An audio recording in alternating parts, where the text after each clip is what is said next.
नमस्कार साथियों, स्वागत है आप सभी का अंकित इंस्पायर्स इंडिया पर। होपफुली मैं आप सभी को ऑडिबल और विजिबल रहूं, क्योंकि कुछ तकनीकी दिक्कत आ रही है सेशन को लाइव होने में। हो सकता है किसी भी समय हमारा लैपटॉप जो है वो कैमरा जो है फिर गड़बड़ा जाए और इंटरनेट धोखा दे जाए। अगर आप मुझे सुन और देख पा रहे हैं तो कृपया करके एक बार बता दें ताकि हम सेशन में लाइव हो जाएं।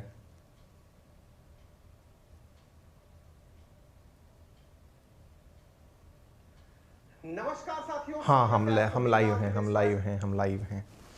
ठीक है। नमस्कार साथियों, स्वागत है आप सभी का अंकित इंस्पायर्स इंडिया पर। मैं हूं अंकित अवस्थी। आप हैं मेरे साथ में एक ऐसे विषय पर चर्चा करने के लिए जो कि इस समय समस्त भारतवर्ष के अंदर चर्चा का विषय बना हुआ है। चर्चा है कि क्या रामचरितमानस तुलसीदास जी के द्वारा जो लिखा गया ग्रंथ है वो दलित विरोधी है। क्या उसके अंदर एक पंक्ति जिसके अंदर लिखा गया है ढोल गवार शूद्र पशु नारी सकल ताड़ना के अधिकारी, क्या यह पंक्ति अपने आप में शूद्रों को ताड़ना का अधिकारी बताती है? ये विषय क्यों हाल ही में चर्चा में आया और इन दिनों ये काफी दिनों से चर्चा में ऑलरेडी था। हालांकि हम इसे सोच रहे थे कि कभी और थोड़ा डिटेल में इंडिपेंडेंटली लेंगे, लेकिन फिलहाल ये इसलिए भी एक बार चर्चा में आ गया है क्योंकि उत्तर प्रदेश के अंदर समाजवादी पार्टी के नेता स्वामी प्रसाद मौर्य जी के द्वारा इस ग्रंथ पर बैन लगाए जाने की मांग की गई है। आप काफी पुराने नेता हैं, लंबे समय से आपका राजनीतिक अनुभव और कैरियर रहा है। ऐसी स्थिति में रामचरितमानस पर बैन लगाने की जब से ही बात की गई, समाज के भीतर दो प्रकार के सुर उठने लगे। पहला कि इस बारे में स्पष्टीकरण आए कि सही क्या है, और दूसरा कि जिस प्रकार से चुनाव आते ही केवल और केवल सहिष्णु सनातन धर्म की परंपराओं पर वार होना शुरू होता है, क्या यह सही है? क्योंकि अल्टीमेटली जिस तरह का भाव इन दिनों भारत में हर दिनों दिख रहा है वो ये है, चाहे बागेश्वर धाम वाले धीरेन्द्र शास्त्री हो या इन दिनों रामचरितमानस हो, ये सब चीजें कहीं ना कहीं एक और प्रश्न पैरेलली खड़ा करती हैं कि जिस प्रकार से इस्लाम और ईसाईयत के अंदर धर्म के विषय पर बोलने का अधिकार उन्हीं लोगों को है जो कि उस कार्य में लिप्त हैं। जैसे ईसाई धर्म के अंदर जो बिशप या फादर या आर्क बिशप जो पद पर व्यक्ति जो विराजमान हैं, वही ईसाई धर्म के अंदर बाइबल पर अपनी टिप्पणी करते हैं। इसी तरह इस्लाम के अंदर जो भी मौलाना मौलवी लोग हैं वही इस्लाम में कुरान के ऊपर अपनी टिप्पणी करते हैं। लेकिन भारत में जिसके पास चाहे किसी संदर्भ में नॉलेज है अथवा नहीं, वो अपनी टीका टिप्पणी करने के लिए सीधा प्रेजेंट हो जाता है। तो एक प्रकार से सहिष्णु जो सनातन धर्म है, इस धर्म के ऊपर सबको जितना मन में आए अपनी तरह से टीका टिप्पणी करने की जो आजादी है, जिससे सामाजिक वैमनस्य और ऊंच नीच का भेदभाव और अलग अज्ञानता का जो प्रकाश लोगों में फैलाया जाता है, उसकी कोई मर्यादा होनी चाहिए या नहीं, क्योंकि यह सवाल अब हर जगह हर तरह से उठ रहा है। खैर चलिए इस विषय के अंदर आज हम एंट्री करते हैं और आप सबके साथ में मैं पहले ही बता देता हूं, बीच में कुछ तकनीकी दिक्कतें आ सकती हैं। जैसे इंटरनेट में पहले ही रेड साइन आ रहा था, इनकेस अगर बफर आए तो थोड़ा संयम रखना, हम फिर से उस बात को दोहरा देंगे। नंबर दूसरा, बीच में हो सकता है कैमरा अचानक गायब हो जाए, थोड़ी सी देर में वापस भी आ जाएगा, इसके अंदर दिक्कत है। तो आप दोनों स्थिति में थोड़ा संयम बरतें, हम आपके सेशन को कंटिन्यू करने का प्रयास करते हैं। चलिए शुरू करते हैं। तो फिलहाल के लिए आपके सामने एक न्यूज की कटिंग यहां पर दिखाई पड़ रही है। न्यूज की कटिंग में मेंशन किया गया है, क्या मेंशन किया गया है? मेंशन है part of Ramcharitmanas should be band. Ramcharitmanas के कुछ हिस्सों पर बैन लगना चाहिए, ऐसा समाजवादी पार्टी के स्वामी प्रसाद मौर्य जो हैं वो कहते हैं। ठीक है साहब, ऐसा ही इसके कहने के बाद में इनके खिलाफ एफआईआर दर्ज करा दी गई। कई तरह से इनके खिलाफ पूरी तरह से विवाद हो चुके हैं। चलिए अब हम विषय पर एंट्री करते हैं, दोनों का पक्ष जानते हैं, स्वामी प्रसाद मौर्य जी क्या कहते हैं और जो विषय के जानकार हैं वो क्या कहते हैं, और अंत में अपन अपना भी विश्लेषण यहां पर रख देंगे, यानी कि अपनी क्या राय है वो भी रखेंगे। इनका कहना है कि रामचरितमानस को बैन कर देना चाहिए, धर्म के नाम पर पिछड़ों और दलितों को गाली देती है। खैर, हम विषय वस्तु में प्रवेश करेंगे और इस बात पे भी चर्चा करेंगे कि यह इस समय ही बयान क्यों आ रहा है, जब 2023 चल रहा है, 2024 का शुभ आगमन होना है, उसी समय पर यह बयान क्यों आ रहा है वो भी हम बताएंगे। लेकिन फिलहाल रामचरितमानस क्या है, हल्का सा इस बारे में चर्चा जरूर कर लेते हैं ताकि आप इस बात से परिचित हो जाएं। गोस्वामी तुलसीदास जी के द्वारा, आप में से बहुत सारे लोग रामचरितमानस के बारे में बहुत सी अनजान तथ्य नहीं जानते होंगे जो मैं आज के सेशन में रखूंगा, लेकिन सेशन की शुरुआत में एक पंक्ति बोल देता हूं और वो ये है कि यह लिखी कब गई थी। रामचरितमानस लिखी गई थी जब भारत में मुगल काल चल रहा था। यह मैं रेफरेंस इसलिए दे रहा हूं ताकि रामचरितमानस के बारे में आपको पता हो जाए कि रचयिता तुलसीदास जी जो हैं वो एक कवि थे और कवि की रचना क्या है उस पर आज चर्चा हो रही है। आप में से, हम में से बहुत से लोग यही नहीं जानते कि रामचरितमानस असल में है कब की। तो हम पहले ही संदर्भ में आपको ले चलते हैं ताकि आपको यह ना लगे कि पता नहीं कब से, अज्ञात काल से रामचरितमानस चली आ रही है। रामचरितमानस 16वीं शताब्दी की है। अगर मैं तथ्यात्मक रूप से सही हूं तो 1576 के अंदर गोस्वामी तुलसीदास जी के द्वारा गंगा के तट पर बनारस में बैठकर, वाराणसी में बैठ करके रामायण को लिखा गया है। ठीक है ना, रामचरितमानस को लिखा गया है। खैर, फिलहाल मैं वापस लौटूंगा उस मुद्दे पर थोड़ा और विस्तार से, लेकिन फिर भी इनके अंदर जो बातें लिखी गई हैं उनके बारे में आपको बताऊं उससे पहले इनका पक्ष जान लेते हैं। समाजवादी पार्टी के नेता और यूपी में विधान परिषद के सदस्य एमएलसी स्वामी प्रसाद मौर्य जी ने कहा है कि साहब 22 जनवरी को उन्होंने कहा कि साहब ऐसी बात है कि इनके द्वारा, यानी कि रामचरितमानस जी जो तुलसीदास जी के द्वारा लिखी गई है उसके कुछ अंश ऐसे हैं जिन पर प्रतिबंध लगाया जाना चाहिए, क्योंकि इसमें दलितों और महिलाओं के खिलाफ अपमानजनक बातें लिखी गई हैं। इनका कहना है कि मुझे रामचरितमानस से कोई समस्या नहीं है, लेकिन इसके कुछ हिस्से ऐसे हैं जो विशेष जातियों और संप्रदायों का अपमानजनक टिप्पणी और कटाक्ष करते हैं, जिन्हें हटाया जाना चाहिए। ऐसी स्थिति में तुलसीदास जी के ऊपर इन्होंने आरोप लगाते हुए कहा कि आप दलित समुदाय की भावनाओं को ठेस पहुंचाने वाला कार्य करते हैं। ये स्वामी प्रसाद मौर्य का पूरा की पूरा परिचय है। परिचय यह है कि इनका जन्म 1954 के अंदर हुआ है। आप ओबीसी कम्युनिटी से मतलब पले बड़े, इन्होंने एलएलबी किया हुआ है। इन्होंने पॉलिटिकल जर्नी 1980 में शुरू की। 1996 से 2002 के बीच में आप एमएलए रहे और ये इलाहाबाद यूपी के अंदर काफी ज्यादा एक्टिव रहे। ये इनके बारे में, मतलब एमएलए एमपी काफी ज्यादा पदों पर भी रह चुके हैं। पहले बीजेपी की सहायता से बीएसपी के अंदर भी पद पर रह चुके हैं, मंत्री के पद पर रह चुके हैं। फिलहाल समाजवादी पार्टी में है, तो ये काफी ज्यादा इनका पॉलिटिकल ऊंच नीच होता रहा है। इनकी चर्चा जरूर करेंगे, लेकिन इस चर्चा के ओरिजिन में जो व्यक्ति हैं वो भी जान लीजिए। बिहार के अंदर शिक्षा मंत्री हैं प्रोफेसर चंद्रशेखर।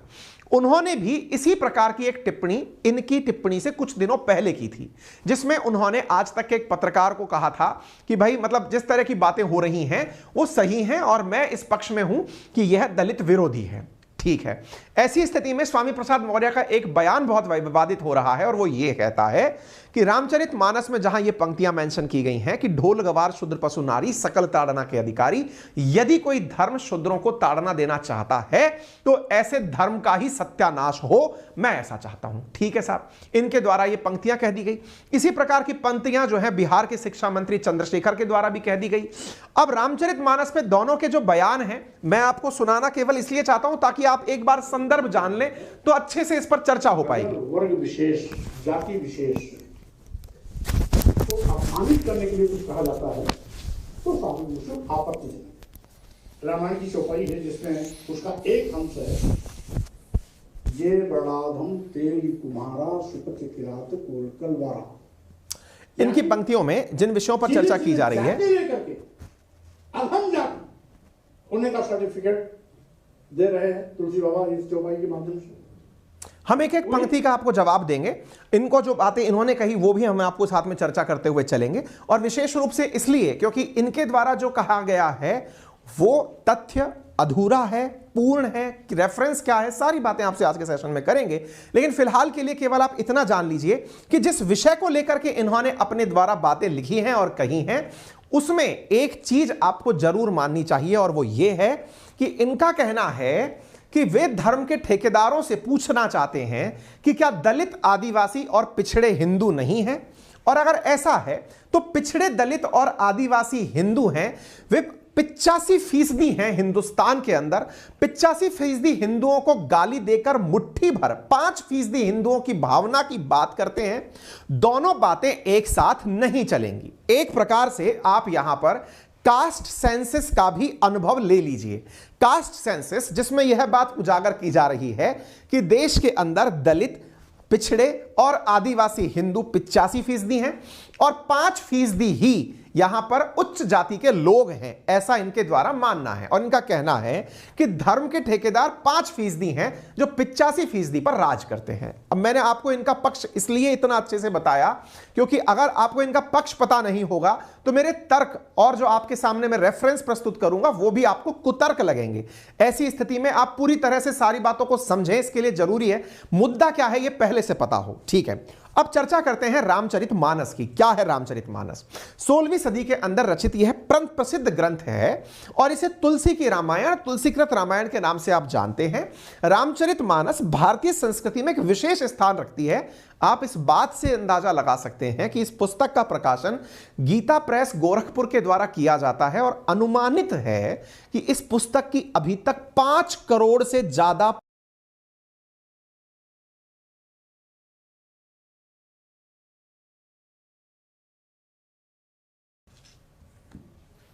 बीच में चला गया था। मैंने आपसे कहा था बीच में आवाज जाएगी, परेशान ना हो, हल्का सा बीच में चला गया था।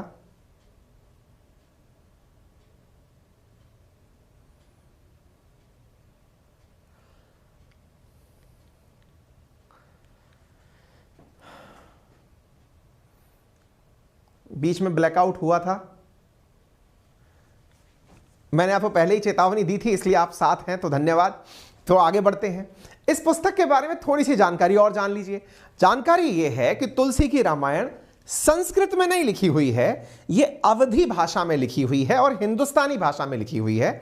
1663 में जाकर के यह लिखना इसका पूर्ण हुआ है। तुलसी की रामायण के अंदर कुल मिलाकर के 7 अध्याय हैं जिन्हें कांड कहा जाता है। भगवान राम की इसमें कहानियां कही गई हैं जो कि अयोध्या के राजा हैं। और ऐसी स्थिति में रामचरितमानस जो कि रामायण जिसे आप कहते हैं उनमें वाल्मीकि रामायण का भी इनपुट है।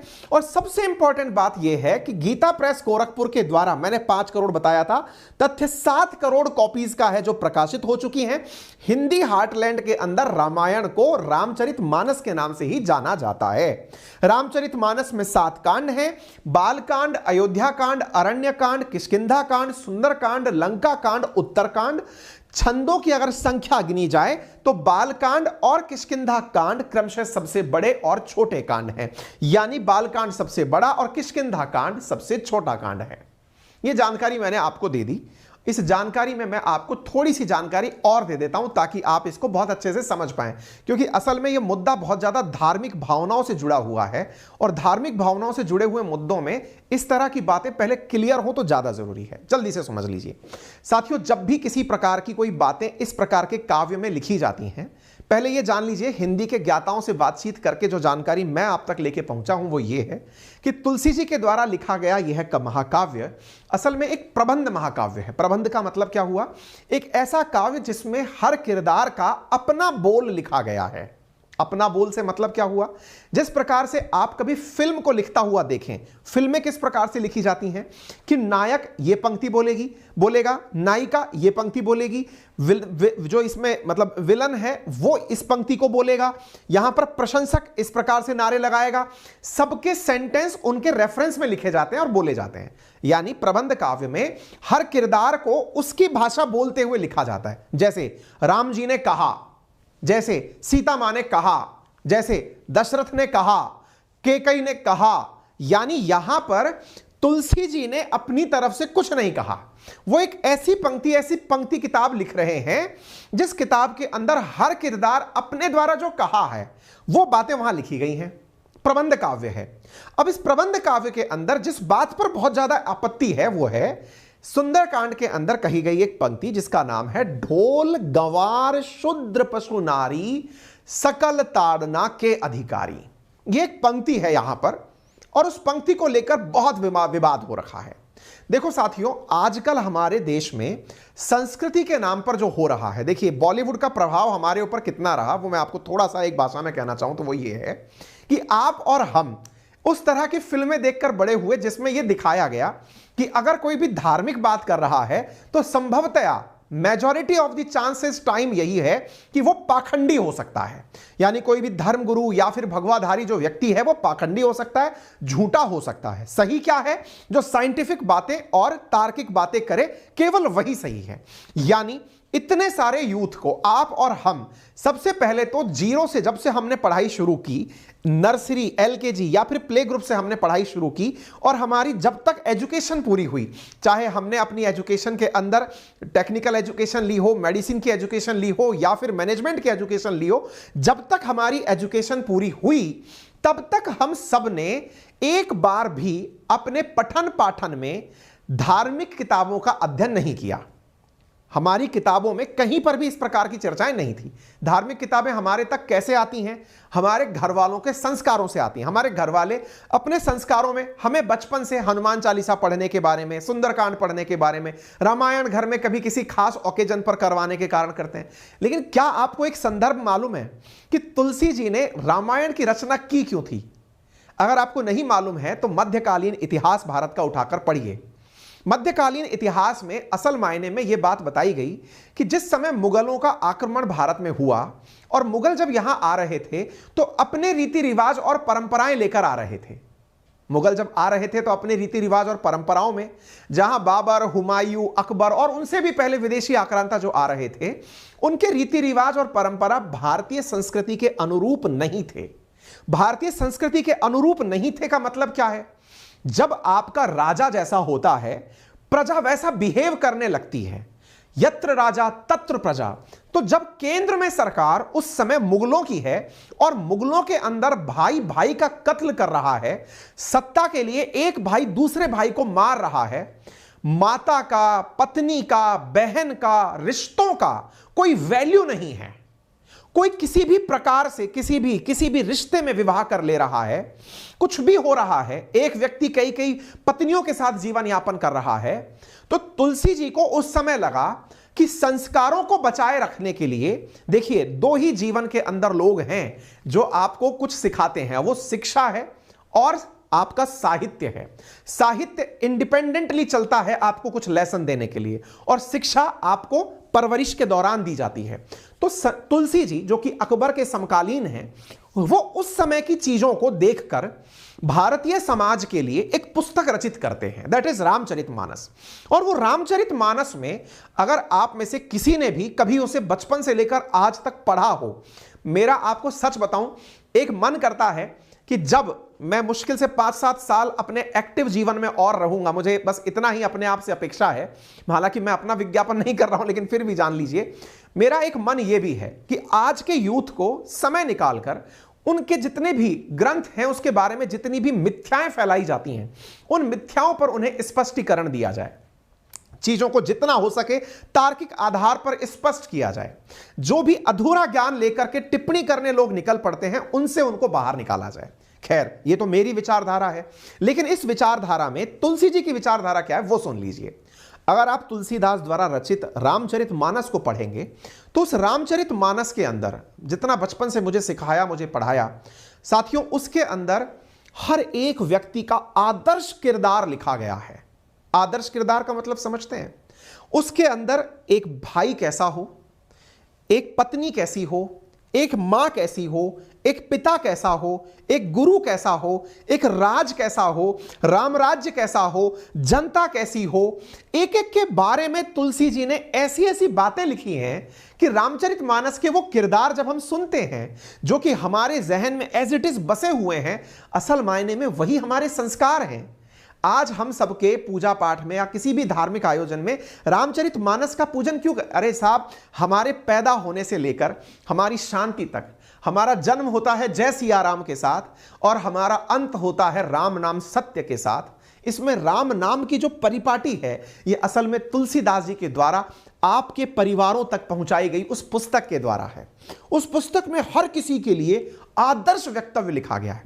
जब आप रामचरितमानस की पंक्तियों को पढ़ेंगे, सुनेंगे, जानेंगे तो आपको पता चलेगा कि राम जी जब रवाना होते हैं तो केवट से मदद मांगते हैं। केवट से मदद मांगते हैं, है ना। एक पंक्ति है अनूप जलोटा की, अगर आपको मौका मिले तो जरूर सुनिएगा। कभी कभी भगवान को भी भक्तों से काम पड़े, जाना था जमुना पार केवट की नाव चले।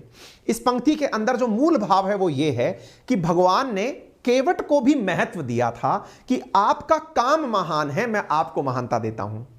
केवट जो कि राजकुल से नहीं था, केवट जो कि किसी उच्च कुल से, जो सो कॉल्ड कुल की व्यवस्था की बात करते हैं, उन कुलों से नहीं था, लेकिन प्रभु ने उन्हें जिस प्रकार का भाव दिया, क्योंकि राजा थे ना वो तो, लेकिन उनके भाव को तुलसी जी ने अपनी पुस्तक में उकेरा है।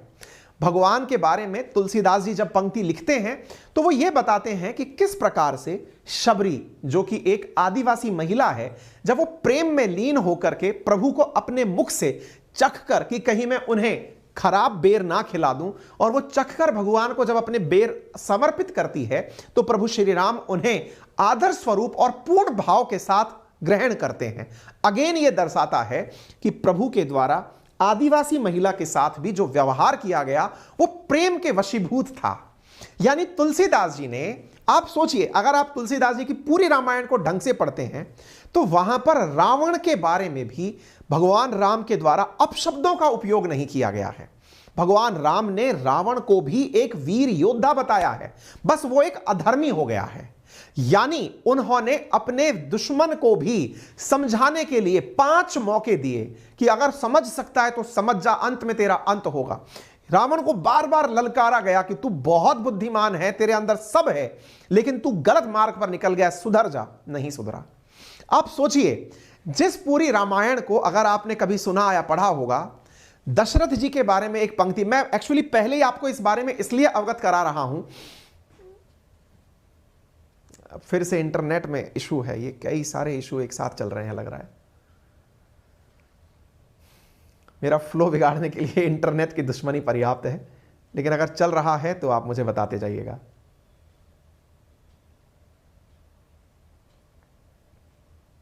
हम चल रहे हैं, ठीक है ना। चलिए, इसके अलावा एक और चीज मैं यहां पर आपको मेंशन करना चाहूंगा। दशरथ जी जब कैकेयी के मांगे हुए वरदान की पालना के अंदर भगवान श्री राम को जंगल भेजते हैं, उनसे कहते हैं कि आपको वनवास जाना पड़ेगा, उस समय भी भगवान राम के परिवार में राजा है दशरथ, और भगवान राम के प्रति उनका स्नेह इतना है कि वो उनके वियोग में अपने प्राण तज देते हैं। लेकिन तुलसीदास जी की रामायण में एक बार भी भगवान राम के पिता दशरथ माता कैकेयी से एक बार भी अपशब्द बोलते हुए दिखाई नहीं पड़ते हैं। देखिए क्या होता है ना, जब अधूरा ज्ञान होता है, एक कहावत है अपने यहां पर, अधजल गगरी छलकत जाए, यानी ज्ञान अगर अधूरा है तो व्यक्ति उस ज्ञान के अभाव में कम ज्ञान के साथ कई अज्ञानता पूर्वक बातें कर जाता है। और जब ऐसा व्यक्ति किसी जिम्मेदार पद पर बैठा हो तो उसकी वजह से समाज में बहुत सारी दिक्कतें आ जाती हैं। आप विचार करिए, दशरथ जी कैकेयी से परेशान हैं कि उन्होंने उनके प्राण हरने वाला कार्य कर दिया है। क्या कार्य कर दिया है? भगवान राम को जंगल भेज दिया है। वो उनसे कहते हैं कि आपको कुछ भी चाहिए मांग लो, लेकिन भगवान राम को जंगल मत भेजो। ऐसी स्थिति में भी दशरथ जी कैकेयी के लिए एक भी अपशब्द का प्रयोग नहीं करते। ये बातें तुलसीदास जी की रामायण में है, एक बार भी यहां पर मेंशन्ड नहीं है पूरी किताब में कि उन्होंने इतना कष्ट देने वाली महिला के खिलाफ अपशब्द का प्रयोग किया हो। आप विचार कीजिए, जिस पंक्ति में चर्चा की गई है, ढोल गवार शूद्र पशु नारी सकल ताड़ना के अधिकारी, जिस बात को लेकर विवाद हो रहा है, उस विवाद में नारी शब्द को ताड़ना देने की बात की गई है। यहां पर ध्यान से सुनिएगा, ढोल, ढोल बजाने वाला ढोल, गवार पशु, ढोल गवार शूद्र पशु और नारी, कहा गया है कि इन पांचों को सकल ताड़ना मिलनी चाहिए, यानी इनकी पिटाई होनी चाहिए। ऐसा तुलसीदास जी ने अपनी पंक्ति में लिखा है। जिस संदर्भ की चर्चा हो रही है वो सुंदरकांड का संदर्भ है, लेकिन यह बिल्कुल झूठ है। यह बिल्कुल झूठ क्यों है, मैं वही आपको प्रूव करने के लिए साक्ष्य देता जा रहा हूं। मैंने जैसा आपसे कहा शुरुआत में कि सुंदरकांड या पूरी की पूरी रामायण एक प्रबंध काव्य है, और इसको लिखा इस प्रकार से गया है कि जो व्यक्ति अपने भाव व्यक्त करता है उसी की भाषा में बातें लिखी जाती हैं, कि हीरो ने यह कहा, विलन ने यह कहा, एक्ट्रेस ने यह कहा। एग्जैक्टली तुलसी जी के द्वारा जब यह पंक्ति यहां लिखी गई है, वो तुलसीदास जी की पंक्ति नहीं है, तो फिर वो किसकी पंक्ति है? तुलसीदास जी ने ही तो लिखी है। अरे तुलसीदास जी ने उस समय जो क्षण है, जिस समय भगवान श्री राम प्रत्यंचा चढ़ाकर समुद्र से कह रहे हैं कि या तो मुझे मार्ग दे, मुझे जाने का रास्ता दे ताकि मैं लंका पहुंचूं, और अगर नहीं देगा तो मैं तेरे पानी को सुखा दूंगा, तब सामने बैठा समुद्र भगवान से क्या विनती करता है, वो पंक्ति उस समुद्र के द्वारा कही गई है। मैंने अगेन कहा आपसे, यहां भगवान राम ने क्या कहा, उनकी अपनी पंक्तियां हैं। सीता माता ने क्या कहा, उनकी अपनी पंक्तियां हैं। ऐसे ही समुद्र ने क्या कहा, वो पंक्तियां हैं जो समुद्र बोल रहा है। समुद्र कहता है भगवान राम से कि भगवान, ढोल को, गंवार को, शूद्र को, पशु को, नारी को, इन्हें ताड़ना मिलनी चाहिए। ये स्थायी जो सिस्टम चल रहा है वो इस प्रकार का है। भगवान राम उसे करेक्ट करते हैं, नंबर एक। यानी कि यहां पर एक संदर्भ विशेष में यह पंक्ति लिखी गई है, और भी इस पंक्ति में बहुत सारी त्रुटियां हैं। ताड़ने का अर्थ यहां पर पिटाई से नहीं है, यहां अध्ययन अध्यापन से है। आप पूछेंगे ढोल को कोई कैसा अध्ययन देगा?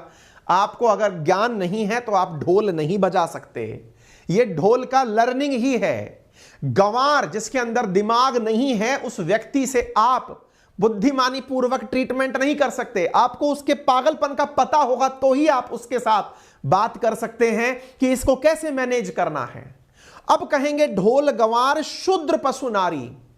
यहां पर साथियों जो शूद्र पशु नारी जो शब्द कहा गया है, असल में यह शूद्र पशु, यह एक साथ यूज किया गया वर्ड है। शूद्र पशु को रुद्र पशु पढ़ा जाता है अवधी भाषा के अंदर, यानी एक ऐसा जानवर जो बिखर गया है, जो अनट्रेन्ड है। और जो रारी है वो असल में नारी बना दिया गया अवधी को हिंदी में ट्रांसलेट करते समय। रारी, रारी का मतलब भी उद्दंडी व्यक्ति है। और युद्ध पशु जिसको कहा गया है, असल में वो एक अज्ञान पशु है। अब लेकिन यहां पर जब ये पंक्ति की व्याख्या होने लगती है तो एक बवाल होने लगता है। क्या कि कुछ लोगों ने अपने ज्ञान के हिसाब से इसकी अपनी अपनी व्याख्या दे दी। ये जो व्याख्याएं हैं ना, असल में अगर आप कभी भी बैठ करके पढ़ने लगेंगे रामायण को, तो रामायण के अंदर एक पंक्ति और आती है, और वो क्या है? रावण युद्ध अजान कियो तब, नाग की फांस सबे सिर डारो। रावण युद्ध अजान कियो तब। अजान, अजान तो इस्लाम में होती है, ये अजान यहां कैसे आ गई? यहां पर भाषा के अंदर उस शब्द का मीनिंग अलग अलग निकलता है। यहां ताड़ना का अर्थ, ताड़ना का जो आज अर्थ है प्रताड़ना, वो नहीं है। अगर आपको थोड़ा भी हिंदी का ज्ञान हो तो हिंदी में अलग अलग शब्दों के अलग अलग मायने हैं, और इनको स्थापित करती हैं ये सब बातें कि जिस तुलसी की रामायण के अंदर भगवान राम अपने पिता के आदेश पर वनवास जाते हैं, वे ही भगवान राम से मिलने जब भरत के साथ माता कैकेयी जंगल आती हैं और उनसे कहती हैं कि आप पुनः वापस चलिए, तब भगवान राम सबसे पहले उन्हीं के चरण स्पर्श करते हैं और उनसे अपना स्नेह याद दिलाते हैं। इसका अर्थ समझिएगा। अर्थ यह है कि उस तुलसी की रामायण में अगर महिलाओं के साथ कहीं पर भी एक बार भी दुराचार पूर्वक व्यवहार किया होता तो उस पूरी पंक्ति में, पूरी रामायण में कहीं तो दिखाई देता। जहां पर आपने पत्थर बनी देवी मां अहिल्या को हाथ लगाकर उनको उनके पापों से मुक्त कर दिया, माता ने मतलब अभी अहिल्या को, देवी अहिल्या को जो उन्होंने अपने हाथ से उनको स्पर्श कर कर वापस उन्हें पुनः अपने रूप में पहुंचा दिया। विचार करिए, जो व्यक्ति किसी शापित महिला को भी उनके शाप से मुक्त करने के लिए अपनी मर्यादाओं को क्रॉस करता है कि नहीं, किसी ने कहा आप वहां मत जाइए, यह शापित है, भगवान ने कहा नहीं, अगर नियति है कि मेरे हाथ से इनका उद्धार होगा तो मैं करूंगा। आप सोच कर देखिए, जो प्रभु श्री राम पूरी रामायण रामचरितमानस के अंदर महिलाओं के सम्मान के लिए निरंतर प्रयासरत रहे हैं। सोचिए, अपनी पत्नी के लिए जिस व्यक्ति ने, जब रामचरितमानस के अंदर आप लंका कांड पढ़ रहे हैं, आप जान रहे हैं कि माता सीता का अपहरण हुआ है और प्रभु श्री राम सीता माता को लेने के लिए लंका में जाकर युद्ध कर रहे हैं। यह पूरी प्रक्रिया एक नारी के सम्मान की ही तो है। असल में एक धारावाहिक बना है इसके ऊपर कि प्रभु श्री राम असल में सिया के राम थे, क्योंकि असल में नारी सम्मान के लिए ही पूरी रामायण रची गई है। जहां दशरथ जी ने नारी के सम्मान में माता कैकेयी के माने हुए विचारों की पूर्ति करने के लिए, वचनों की पूर्ति के लिए प्रभु को जंगल भेज दिया, भगवान राम ने रावण का वध सीता माता के लिए कर दिया। कैसे संभव है जो पूरी रामायण एक महिला के सम्मान पर लिखी गई हो, उसमें ऐसी पंक्ति मिल जाए कि नारी को ताड़ना मिलनी चाहिए? एकदम एकदम मतलब कई प्रकार के तर्कों से इसे मुक्त किया जा सकता है। उम्मीद है आपको बात समझ में आ रही हो, ठीक है ना। अब बात करते हैं शूद्र पशुरारी की। अगर यह शूद्र वह शूद्र है जो शूद्र भाषा में अपन पढ़ते हैं, हम पढ़ते हैं कि वर्ण व्यवस्था के अंदर, भारत के अंदर वर्ण व्यवस्था वैदिक काल में जो थी वो क्या थी? ब्राह्मण, क्षत्रिय, वैश्य और शूद्र। पहले तो यह जान लीजिए, भारत में जो वर्ण व्यवस्था विराजमान थी वैदिक काल में, वो आज के समय पर वो वाली वर्ण व्यवस्था नहीं है। नंबर एक, आप पूछेंगे ऐसा कौन कहता है? ऐसा खुद अंबेडकर साहब ने अपनी पुस्तक हु वर शूद्रास, उनकी किताब है कि शूद्र कौन थे, उस किताब में उन्होंने मेंशन किया है। यानी अगर तुलसीदास जी की रामायण में शूद्र शब्द का भी उपयोग हुआ है तो यह शूद्र वो शूद्र नहीं है जो आजादी के बाद समाज में विराजमान है, जिसे आप SC ST कहकर संबोधित कर रहे हैं। वर्ण व्यवस्था समाज की उस समय की व्यवस्था थी जिस समय कार्य के आधार पर लोगों को वर्ण में विभक्त किया जाता था। पोस्ट वैदिक काल में वर्ण व्यवस्था का एक बिगड़ा हुआ रूप जन्म के आधार पर वर्ण का निर्धारण शुरू हुआ। रामचरितमानस किस समय की है, जिस कालखंड की है, उसमें वर्ण व्यवस्था अगर शूद्र से भी निकलती है तो यहां पर शूद्र अज्ञानी पुरुष को कहा गया होगा। यहां पर शूद्र उस वर्ग को कहा गया होगा जिसको पढ़ने का समय नहीं मिला है, तो उसे ताड़ना यानी कि शिक्षण देने का कार्य किया जाए।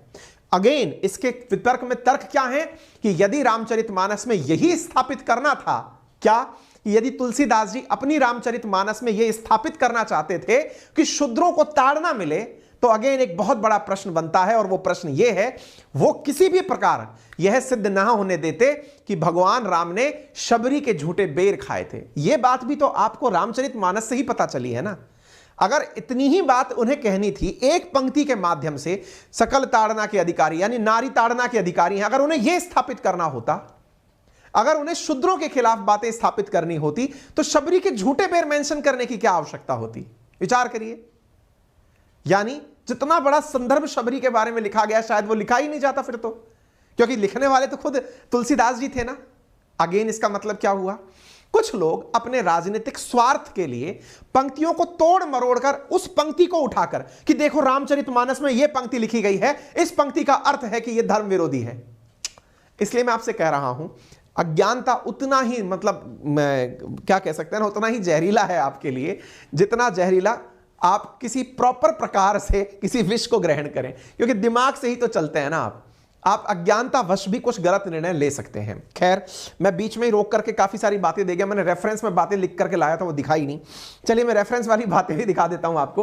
तो ये वाली बातें मैंने आपको बताई, तो तुलसीदास जी के बारे में बताई। 1574 के अंदर इन्होंने लिखना शुरू किया था। और एक चीज और मैं आपको यहां मेंशन कर दूं, और वो ये है कि कुकू FM पर, जिसका लिंक मैंने आपको कमेंट बॉक्स में और डिस्क्रिप्शन में डाला हुआ है, यहां पर गुरुदत्त जी के द्वारा लिखी हुई श्री राम रामायण जो है वो सुन सकते हैं ऑडियो बुक के फॉर्मेट में, ठीक है ना। यहां पर आपको बहुत सारे अनसुने किस्से कहानियां, आपको मैं ज्ञात बता दूं, लगभग 16 प्रकार की रामायण भारत के अंदर चलती हैं। वाल्मीकि रामायण, रामचरितमानस तुलसीदास जी द्वारा नहीं, 16 प्रकार की रामायण भारत में चलती हैं। ठीक है ना, जिनमें राम, सीता, लक्ष्मण, इन सबके किरदारों की अलग अलग व्याख्या विस्तार पूर्वक की गई है। ठीक है, इस ऑडियो बुक में सुनिए, आपको बहुत सी बातें पता चलेंगी। और मैं इसलिए कहना चाहूंगा, कुकू एफएम जो कि मात्र लगभग 1.25 रुपए प्रतिदिन के आधार पर आपको 10,000 किताबें एक महीने के लिए सुनने को देता है, उसका लिंक मैंने कमेंट बॉक्स में डाला हुआ है। इस किताब को आप सुन सकते हैं, यहां पर उपलब्ध है कमेंट बॉक्स के अंदर। इस पर रिपब्लिक डे सेल चल रही है फिलहाल के लिए, जहां 39 रुपीज में आपको रिपब्लिक डे पर फ्रीडम 60 कोड लगाने पर 99 रुपीज का मंथली सब्सक्रिप्शन 39 रुपीज में प्राप्त होता है। ठीक है, लिंक कमेंट बॉक्स में दिया है, फ्रीडम 60 कोड यूज करिएगा, 39 रुपीज में आपको इस महीने के लिए वो बुक मिल जाएगी। चलिए मैं थोड़ा आगे लेकर चलता हूं। तो जिन अंशों की आलोचना हो रही है वो क्या है? ढोल गवार शूद्र पशु नारी सकल ताड़ना के अधिकारी। यहां पर ताड़ना का अनुवाद शिक्षा में लिया जाना है, पीटना या फटकारना नहीं है। इस बारे में काफी ज्यादा टीवी डिबेट्स भी इन दिनों चल रही हैं, बहुत सारी टीवी डिबेट्स में, जैसे टीवी 9 की टीवी डिबेट्स है, यहां पर सुधांशु जी को बिठा करके टीवी डिबेट की जा रही है। ये भी एक टीवी डिबेट फिलहाल के लिए चर्चा में है, काफी ज्यादा चर्चा में चल रही है। यहां भावार्थ की बातें की जा रही है। तो यहां पर मैं आपको बता दूं, जो ढोल गंवार शूद्र पशु नारी है, असल में उसको पढ़ा जाना चाहिए शुद्ध पशु रारी। शुद्ध पशु का अर्थ होता है वह जो पशु आवारा हो, जो लोगों को कष्ट दे रहा हो, और रारी जो है वो कलह करने वाले व्यक्ति को कहा गया है अवधि भाषा के अंदर। लेकिन अब बात इतनी है कि विषय वस्तु का ज्ञान ना होने के कारण लोग अपनी अपनी मर्जी से अपने अपने कंक्लूजन इसके निकाल रहे हैं। ठीक है ना, तो इन कंक्लूजन्स में जहां शूद्र की बात की गई है उसका मैं रेफरेंस आपको बता दूं, हूवर शुद्राज नाम से पुस्तक है जो कि लिखी गई है खुद अंबेडकर साहब के द्वारा। उसमें उन्होंने क्लियर किया है कि जो आज के अनटचेबल्स हैं, असल में वो उस समय शूद्र जो कहे गए हैं वैदिक व्यवस्था के अंदर, वो नहीं है। ठीक है ना, तो यहां पर इस बारे में विस्तार पूर्वक किताब के अंदर चर्चा की गई है। फिलहाल के लिए स्वामी प्रसाद मौर्य के ऊपर एफआईआर दर्ज करा दी गई है। एफआईआर दर्ज होने के बाद में अब बहुत बड़ा यहां पर तर्क वितर्क चल ये रहा है कि साहब इस विषय पर ये चुप क्यों बैठे हुए हैं। कौन? अखिलेश यादव जी। तो देखिए सिंपल सी बात है, प्रतिक्रिया जांचने के लिए पहले क्या होता है ना, कितना कुछ लोग रिएक्ट करेंगे इस बारे में चर्चा करने के लिए, पहले इनको बोलने के लिए छोड़ दिया। मामला अगर ज्यादा बिगड़ेगा तो संभालने के लिए आ जाएंगे। तो इनके चाचा जी आ चुके हैं कहने के लिए, और वो कह रहे हैं कि ये इनका व्यक्तिगत राय हो सकती है, पार्टी की राय नहीं है, और ऐसा कह करके इस बयान से इन्होंने पीछा छुड़ा लिया है। देखिए सबसे सिंपल सी बात यह है कि राम नाम से सबका काम बनता है, और सबका काम बनता है तो राजनीति भी इसी धर्म के, इसी नाम पर चल रही है। राजनीति में अब जो असल में मुद्दा जो सबसे बड़ा है ना, वो क्या आया हुआ है, ये शिवपाल यादव जी हैं जो स्पष्टीकरण देने आ चुके हैं। देखिए मुद्दा क्या है राजनीति में जहां आ चुका है अभी, और वो ये है कि भारत में इस समय राजनीति में ध्रुवीकरण पहले हिंदू मुस्लिम के बीच हुआ करता था। हिंदू जब यूनाइटेड होने लगे धर्म के नाम पर, तो अब जातियों के नाम पर उनका विभाजन किया जा सके। तो जातियों के नाम पर विभाजन किया जा सके तो जातियों में जिस जाति का वोट बैंक ज्यादा है, वो वोट बैंक में अपनी तरफ करने के लिए क्या करे, तो इनके बीच में बंटवारा करे।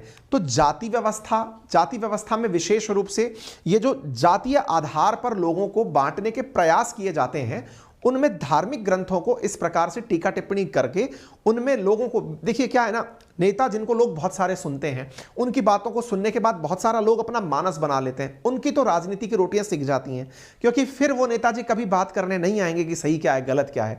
आप और हम क्या सोचते हैं कि चलो अच्छा हुआ नेताजी ने ज्ञान दे दिया। नेताजी प्रकांड विद्वान नहीं है, विद्वान ऐसे लोग हैं जिन्होंने पद्म विभूषण प्राप्त किया है अपने ज्ञान के आधार पर। ये हैं श्री रामभद्राचार्य जी, जगत गुरु हैं ये, और रामभद्राचार्य जी जो हैं ये नेत्रहीन हैं। नेत्रहीन होने के साथ साथ, मैं इनके बारे में कहीं पढ़ रहा था, कहीं सुन रहा था इनके बारे में, इनको पद्म विभूषण मिला है। जब राम मंदिर के ऊपर सुनवाई चल रही थी, तो राम मंदिर सुनवाई पर नेत्रहीन होने के बावजूद इन्हें जितने भी वेद हैं वो कंठस्थ याद हैं। इतना ही नहीं, अपने कंठस्थ याद हुए जानकारी में ये बताते हैं कि इन्हें लगभग 1.5 लाख पेज सुनने के साथ इन्होंने याद किए हुए हैं। यानी इनकी शिक्षा व्यवस्था में उन्होंने जो चीजें सुनी वो इन्हें आज तक कंठस्थ याद हैं। खुद जब बहस चल रही थी सुप्रीम कोर्ट के अंदर, इनके ही मैंने बयान सुने हैं जिसमें ये कहते हैं कि ये सुप्रीम कोर्ट में जाकर के अपने जब तर्क वहां पर प्रस्तुत किए, तो इन्होंने जो साक्ष्य प्रस्तुत किए कि अयोध्या कैसी थी और अयोध्या के अंदर भगवान राम का क्या अस्तित्व था, तो इनके साक्ष्यों में से अधिकांश साक्ष्य इन्होंने जो अपनी सुनने के बाद से जो वेद ज्ञान से जो जानकारी देकर के सुप्रीम कोर्ट में प्रस्तुत की, वो चीजें वहां की वहां मिली है ना।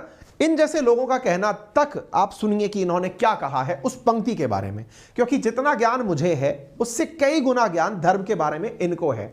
और साधु संत जो होते हैं वो किसी जाति व्यवस्था के नहीं होते हैं, वो समाज के किसी भी वर्ग के नहीं होते हैं। है ना, इनको जाति व्यवस्था में डालकर, क्योंकि साधु संत की कोई जाति नहीं होती है, ये जगत गुरु हैं, ठीक है ना। इनके वचन सुनिए आप। शूद्रों की चर्चा की है, वहां शूद्र शब्द जातिवाचक नहीं है।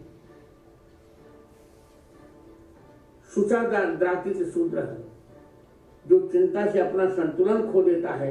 जो चिंता से अपना संतुलन खो देता है उसे शूद्र कहा गया है। झोल, गंवार, शूद्र, पशु, नारी, ये सब ताड़ना तक पीटने के अधिकारी नहीं है। यहाँ कौटिल्य के अनुसार शिक्षण, ताड़नम शिक्षण, इन सबको शिक्षा। ताड़नम शिक्षणम, ताड़ना का अर्थ शिक्षा से है। ये कौन बोल रहे हैं? रामभद्राचार्य, जो तुलसी पीठाश्रित जगत गुरु हैं। इन्हें पद्म विभूषण मिला है, खुद राष्ट्रपति ने दिया है। तुम्हारा की बात कही गई, वहां कर्म से तात्पर्य है कि जो लोग अपना धर्म छोड़कर भिन्न भिन्न कुत्सित कर्मों में लगे हुए होते हैं, वे भी यदि ब्राह्मण से स्वयं की पूजा करवाएं। तो कहने का कुल मिलाकर अर्थ ये है कि इन्होंने ना मतलब अपने द्वारा जो बातें रखी हैं वो ये हैं। देखिए आप और हम, अगेन मैंने जैसे आज आपको रामचरितमानस की बहुत सारी पंक्तियां और बहुत सारा विश्लेषण बताया, उन पंक्तियों का एक तर्क निकल कर आता है कि सर ये जो जानकारी आपने बताई है, ये जानकारियां पठन पाठन से सिद्ध होती हैं, पढ़ने से निकल कर आती हैं। मेरे को तो कितना सा ज्ञान है। जिन लोगों का पूरा जीवन ही धार्मिक शिक्षा और धार्मिक परंपराओं रीति रिवाजों को निभाने में चला गया, उनके द्वारा भी अगर यह बात कही जाए कि यहां शब्दों का अर्थ वो नहीं है जो निकाला जा रहा है, तो वो मानने योग्य होना चाहिए। हम अपनी चीजों पर बहुत ज्यादा सवाल जवाब जो करते हैं ना, ये कुछ ज्यादा लॉजिकल होने के कारण जो हुए नुकसान है उस तरफ जाती हुई चीजें हैं। और सबसे अंत में जो एक बहुत बड़ी बात बनती है वो ये है कि अगर सनातन धर्म इतना सहिष्णु है कि उस पर कोई भी आकर सवाल उठा लेता है, तो हमें ना थोड़ा सा पड़ोस में भी झांक के देख लेना चाहिए कि सहिष्णुता के कारण, रीति रिवाजों के ऊपर अपने ही प्रश्न उठाने के कारण कहीं हम कमजोर तो नहीं हो रहे हैं। और कमजोर होने का मतलब यह है कि धर्म आपकी पहचान है, आपकी परंपरा है, संस्कृति है। उसके साथ में आप तार्किकता की जगह आप अगर और चीजों में भी तार्किकता लेकर चलेंगे तो जीवन काफी नॉर्मल हो जाता है। पर यह राजनीतिक मायने में हम सब लोग बट जाते हैं, बातें करने लगते हैं। अब देखिए कुछ इस तरह के लोग भी आ गए। हिंदू महासभा के लोग कह रहे हैं कि 51,000 का रिवार्ड है, कोई इनकी जीभ काट के ले आया स्वामी प्रसाद मौर्य। राजनीति, केवल राजनीति। और हम लोग राजनीतिक चीजों के अंदर फंस गए। यहां पर ये कहते हैं कि अगर कोई भी व्यक्ति मुझे कहता है कि मेरे जीभ काट के सिर काट के ले आया तो वो आतंकवादी। अब हो गया ना, इनको लाइमलाइट मिल गई, कोई वैसे ही नहीं पूछ रहा था। हारे हुए नेता थे स्वामी प्रसाद मौर्य, लेकिन अब इनकी इतनी सुर्खियां हो गई कि नेशनल मीडिया पे सब जान रहे हैं स्वामी प्रसाद मौर्य क्या। भाई ये अनुभवी आदमी है। 2014 में बसपा में रहते थे, तब इन्होंने गौरी और गणेश जी की पूजा पर सवाल उठा दिए थे। सुर्खी में रहने के लिए इनको पता है कहां पर गोली मारनी है। क्यों? क्योंकि इनका जो वोट बैंक है वो वोट बैंक इनको दलित और ओबीसी वर्ग से मिलता है। तो ये सोचते हैं कि टारगेट किया जाए धर्म के आधार पर लोगों को तो वोट बैंक मिलेगा। लोग इस बात को समझ चुके हैं, ठीक है ना। तो ऐसी स्थिति में इनके पहले भी कई विवाद रहे हैं। ऐसा ही विवाद बिहार के मिनिस्टर साहब हैं, उन्होंने अपनी कंट्रोवर्सी रामचरितमानस पर की थी। ये शिक्षा मंत्री हैं। जनवरी 12 में इन्होंने तर्क, इसी प्रकार का कोई वीडियो था जिसमें इन्होंने कहा था रामचरितमानस समाज में वो नफरत फैलाती है। और ऐसी बातें इन्होंने नालंदा यूनिवर्सिटी के 15वें दीक्षांत समारोह के अंदर कह दी। देखिए भारत के अंदर एक बहुत बड़ी दिक्कत क्या है, जिसको हल्की सी भी बात पता है ना, वो समझता है कि वो प्रवक्ता बन गया है। और वो प्रवक्ता बन गया है, जैसे आज जो मेरे जैसे लोग हैं वो आपके सामने कोई भी बात लेकर आते हैं ना, वो रेफरेंस में बताते हैं कि भाई ये मेरी बात नहीं है, ये इनकी बात है, यहां लिखी हुई बातें, ये पढ़ लो। आपका अपना मत है। मैंने आपको आज के पूरे सेशन में जो भी बातें बताई, एक तरफ से जहां स्वामी प्रसाद मौर्य जी की बात बताई, दूसरी तरफ रामचरितमानस के रेफरेंस में बात बताई, दोनों बात बता दी, आप पर छोड़ दिया, आप निर्णय ले लो। लेकिन हमारे देश में क्या है, कुछ लोग अपना विचार बनाकर आते हैं, उस विचार को एज इट इज थोप के चले जाते हैं, मेरा स्टैंड ये है। अब वो इस स्टैंड के अंदर आदमी जो है वो पिसता रहता है कि यार पता नहीं नेताजी को ज्यादा ज्ञान होगा क्योंकि नेताजी हैं ये। नेताजी ने कब अध्ययन कर लिया, कब रामायण पढ़ ली, कब गीता पढ़ ली, कब भागवत पढ़ ली, कब वेद अध्ययन कर लिया, कब वेद पाठी हो गए, कुछ नहीं पता है, बस दे दिया बयान। अब राजनेता है तो राजनीति चल जाती है। अब इनके द्वारा जब बयान दिया गया तो इस पर मनुस्मृति को जलाने का क्यों काम किया? ये मनुस्मृति को भी लपेट लिए। मनुस्मृति में ऐसा है, देखिए 85% लोगों के खिलाफ आज देश के अंदर जो व्यवस्था है ये पहले नहीं थी। आज जो व्यवस्था है ये आज बाद में भी नहीं होगी। आज सोच के देखो, आज अगर हमारे देश के अंदर कोई भी व्यवस्था है, अगर आज अपन देश के अंदर व्यवस्था करते हैं, देश में आरक्षण की व्यवस्था है, देश में सरकारी नौकरियों के लेकर मारामारी है, 5-5 साल तक परीक्षाएं नहीं हो रही हैं, ऐसी व्यवस्था भविष्य में आज से 100-200 साल बाद की जो पीढ़ियां हैं, 300 साल बाद की पीढ़ियां हैं, उन्हें जब भारत के इतिहास के बारे में आज पता चलेगा, वो सवाल करेंगे वो ऐसा क्यों थे, उस समय की व्यवस्थाएं क्या थी, वो उस समय की शासन व्यवस्था पर निर्भर करती हैं। आप इतिहास का विश्लेषण करने बैठ करके आप आज के वर्तमान को और भविष्य को बहुत ज्यादा खराब दिशा में ले जाते हैं। कुमार विश्वास जी ने इनके बारे में बहुत कुछ सही कहा है। कुमार विश्वास जी से जब पूछा गया इनके बारे में कि ये इस प्रकार की निरर्थक बातें करते हैं, आपका क्या कहना है, तो कुमार विश्वास जी का बयान सुनिए। आजकल कुमार विश्वास जी एक बहुत अच्छा सेशन कर रहे हैं जिसमें नाम है अपने अपने राम के नाम से, है ना। आपको अगर समय मिले तो जरूर सुनिएगा। महत्वपूर्ण है कि प्रदेश के शिक्षा मंत्री राम कथा को विद्वेष फैलाने वाला और जहर फैलाने वाला बताएं, और वो भी उस विश्वविद्यालय में जो ज्ञान का आदि स्रोत माना जाता है। हमारे यहाँ तक्षशिला और नालंदा पुरानी ज्ञान पीठिकाएं हैं। वहाँ शिक्षा मंत्री दीक्षांत समारोह में ऐसी बातें बोलते हैं। शिक्षा मंत्री दीक्षांत समारोह में ऐसी बातें बोल रहे हैं। बहुत समरस व्यक्ति है, मैं उनका बहुत आदर करता हूँ और मेरे प्रति उनका स्नेह भी है, और तेजस्वी भी मेरे भाई जैसे हैं, युवा नेता। तो इन्होंने भी अपनी बात रखी। देखिए सबसे बड़ी बात यह है ना कि जितनी भी बातें होंगी उन बातों में मसाला आएगा, मसालों में लोग विभक्त होंगे और विभक्त होकर के राजनीतिक रोटियां सेकी और काम चल गए। खैर कोई नहीं, अंत में आपकी क्या राय है वो तो आप जाने। फिलहाल के लिए सीएम साहब ने पल्ला इधर झाड़ लिया, उधर की तरफ उन्होंने पल्ला झाड़ लिया, उन्होंने अखिलेश यादव जी ने। ठीक है, आप अपने बहस में उलझे रहिए। फिलहाल के लिए केवल इतना जरूर जान लीजिए कि जितनी भी बहसबाजी चल रही है उस बहसबाजी में तुलसीदास जी की एक पंक्ति है जो आप अच्छे से जान लें। जाति पाति धनु धर्म बढ़ाई, प्रिय परिवार सदन सुखदाई, सब तजी तुम्हि रई उरलाई, तहीं के हृदय रहु रघिराई। गोस्वामी तुलसीदास जी ने महर्षि वाल्मीकि के माध्यम से कहते हैं कि प्रभु श्री राम जात पात धन धर्म बड़प्पन सब जिसने छोड़ दिया हो उसी के हृदय में आप आकर निवास करते हैं। ठीक है, तो अब प्रभु श्री राम को लेकर आपकी ना जाकी रही धारणा जैसी, प्रभु मूरत तिन देखी तैसी, तो आप जैसा सोचते हैं प्रभु आपको वैसे दिखाई देंगे। बाकी आपकी अपनी मर्जी है। प्रेम से कहिए जय सिया राम। ठीक है, बाकी आप राम जी के बारे में जो जानकारी और सुनना चाहते हैं तो मैंने एक बुक आपको सजेस्ट की है, उसमें जाकर सुन लीजिएगा, लिंक कमेंट बॉक्स में दिया हुआ है। ठीक है, फिलहाल के लिए इतना ही। फ्रीडम 60 उसका कोड है और मैं केवल आपसे इतनी सी रिक्वेस्ट कर सकता हूं, अगर आपको हमारे द्वारा दी गई जानकारी अच्छी लगी हो, कोशिश हमारा प्रयास जो किया वो अच्छा लगा हो, तो आपको वीडियो के नीचे एक राइट हैंड साइड पर बटन दिया हुआ है जिस पर सब्सक्राइब लिखा हुआ है, लाल कलर का है, जिसको दबाने का कोई चार्ज नहीं लगता है। अगर आप उसे क्लिक कर देते हैं तो हमारा मोरल बढ़ता है, क्योंकि आपके सब्सक्राइब करने पर कल को अगर हमारा सेशन आएगा तो आप तक सबसे पहले उसका मैसेज पहुंच जाएगा, कोई पैसा नहीं लगता है। ऐसे ही वीडियो के ऊपर लाइक का बटन दिया हुआ है, आप उसको दबा देंगे तो आप तक लाइक का ऑप्शन पहुंच जाएगा। ये चीज़ें हैं जो आपसे अपेक्षित हैं। बाकी आपकी अपनी क्या राय है वो आप कमेंट बॉक्स में बता सकते हैं। अगेन मैं आपसे यही कहूँगा, है ना, कि मतलब सबके प्रभु राम हैं। ठीक है, तो फिर से जय श्री राम।